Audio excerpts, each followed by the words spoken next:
नमस्कार दर्शक बंधु आपण माने राजजक सीरियल देखिबा को पाइबे जे मिस्टर साहू कहबे कि मीता मु तुमको थरे हरै सारिछि आ हरै बाकू चाहूनी आ मु जहा को मोर निजर बोली भाबे ना मु जहा को चाहि ना मु ताकू निजर करे कि ही रहे जेमिति भेले आ मु से दिन को शपथ नै सारिछि जे मु केबे काहाडरो ना बोली सुनिबि नाही।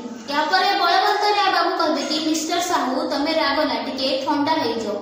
आई कहबे कि प्लीज काम डाउन शांति हो जाओ जदि तुम रागरे किसी भूल न कर से प्रति टिके ध्यान दियो।